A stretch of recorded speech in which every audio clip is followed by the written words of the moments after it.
Turns out that in situations such as this, a plane works really well.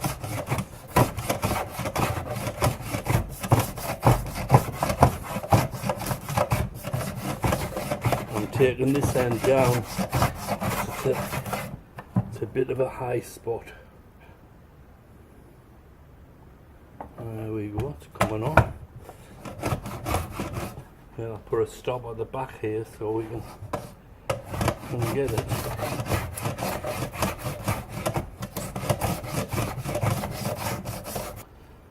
So that's how this is done, or how I perceive it's done.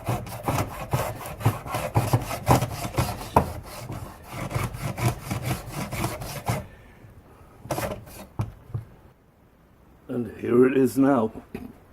I've planed it down, I've sanded it a bit, I've still got a bit more sanding to do, but it looks quite nice. You know, I've got the width level with the neck here, so the fretboard is looking alright, coming all the way down there. So, continuing on, this is a fun project. I'm testing out the bridge assembly here, where it goes there. This bridge actually sits almost, not quite, but almost level with the fretboard. And also, when I was planing the fretboard here, I didn't plane the top flat. I put it at a slight curve so that when we put the strings on, it'll straighten out that curve. It seems like all guitars should be like that because the necks always bend when you put strings on them. So this is the bridge modified here. I took a piece of brass and soldered it onto this existing bridge shape there, and this bridge actually touches the truss rod down there. So that's good. And on the other hand here, the other end here, I've made a nut, and that goes down inside the fretboard and touches that piece of all thread, so when we hit that, the sound will also be transferred down the all thread. Famous last words, I hope.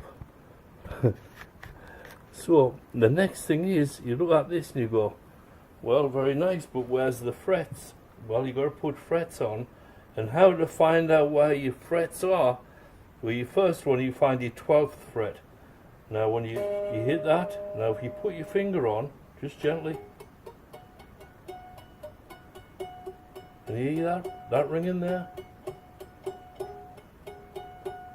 That's where your 12th fret is. It goes, and that should be 1 octave above the open string.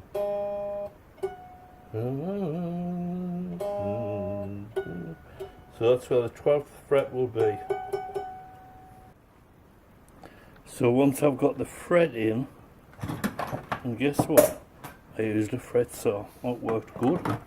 Finally did find a good fret. Now the next thing to do is, once you've marked it, and just to find the 12th fret, it's usually halfway between the nut and the bridge. And you just, can you hear that? See that ring? It tells you.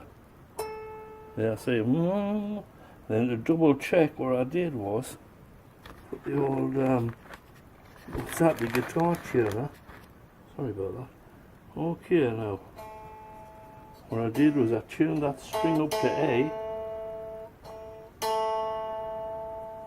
right, and then I hit it on the 12th fret. So it was exactly pretty much it. Yep, that's it. So then you know that this is in the right position. Okay, and now as the next one we're going to find is probably the 7th, and that's found the same way.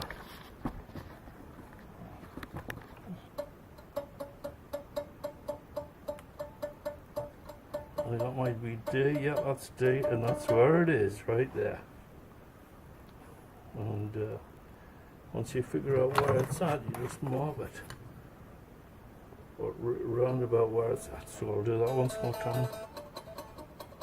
There you go. Which means it's exactly there.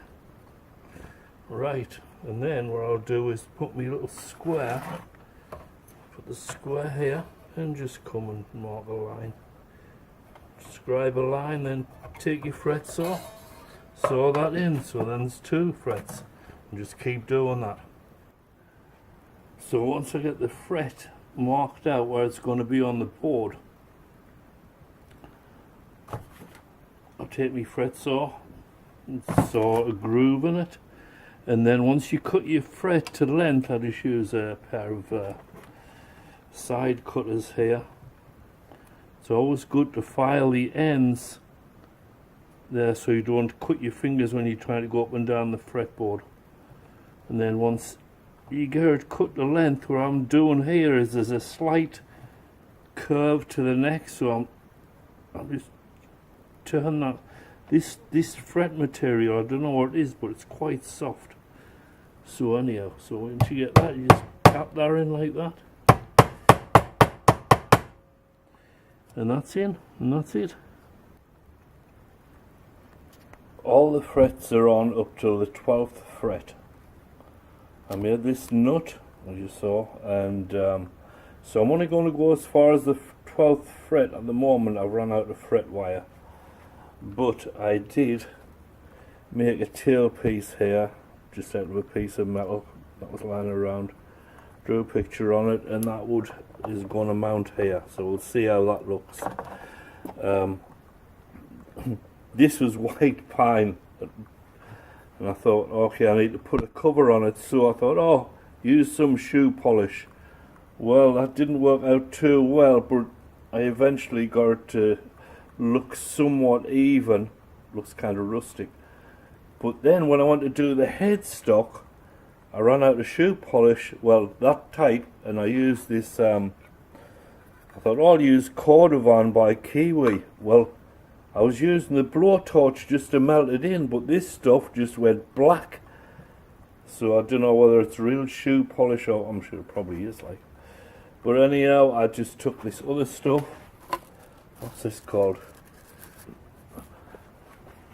I'm doing the back of the neck, you know, and it's all kind of going in this dark colour with some nice hardware that'll set it off, I think.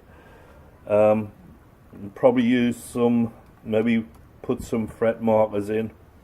As you can see, I actually put a fret in the wrong position. Well, that's life, but that's okay.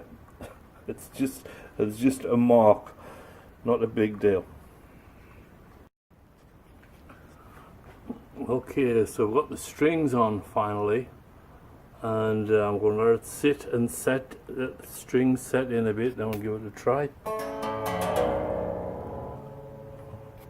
Can you hear that?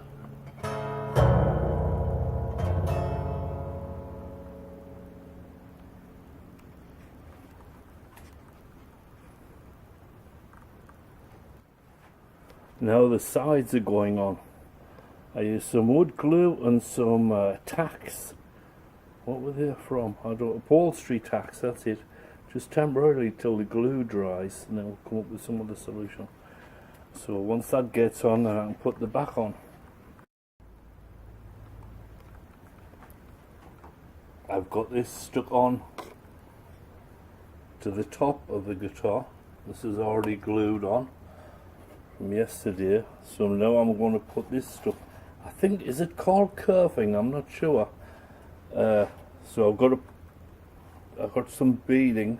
This piece here, just put lots of little cuts in it, so you end up with something like that, and that way it bends. You know, you're able to follow the shape of the guitar body at the side anyhow. So everything is just holding it all in till it dries. Then I'll do some more. Part of the reason is I only have so many clamps. You do it in a wonder if you had enough clamps, but this is not something that I do frequently, so I'm really enjoying it. Hope it turns out alright. Now I've got all this wood put on here. It really strengthened the sides of the guitar. As you can see, there's a glaring hole there because that is going to be a sound port. So I'm going to put the glue the top on so it looks like a proper guitar, and then the sound port will go outwards. See? You can't see it, but anyhow, there's the sound port there, right? So this will go that direction, pushing the sound to the front of the guitar, pointing outwards. So I'm going to glue this and see how it turns out. The back is on, the sides are on, and I put some wood filler here because of course I didn't make perfect joints. But what I did like was I made this port so the sound can come out of the body here and can be pushed forward. So everything's just been wood filled in, then it will get sanded down, and then I think this area and the sides and back is going to be painted this colour. Is this a weird enough colour? I think it's just perfect for a guitar like this. Anyhow, hopefully we'll come right back and it'll be painted. And of course when I put the sides on, one of these tubes was sticking out too far, so rather than get rid of it, I just cut a hole in the side so you can see that, hey, there's more than just a hollow chamber inside of there. Now after the rub down with sandpaper, then I washed it down with a damp cloth to remove any dust particles. I did the first coat of paint after of course masking everything off that I didn't want painted. Now that we've got the body covered in paint, it's not your standard finish, I'll tell you that. It's not a fine finish, but it is a finish. And on the end of here I put some cartridge ends just to finish this part off, to make it look nice. And then of course I put some more polish on the neck, and we're going to let that soak in and see how it turns out. I'll put the strings on. Now for a design around the edge of the soundboard here, so that looks alright, all just hand drawn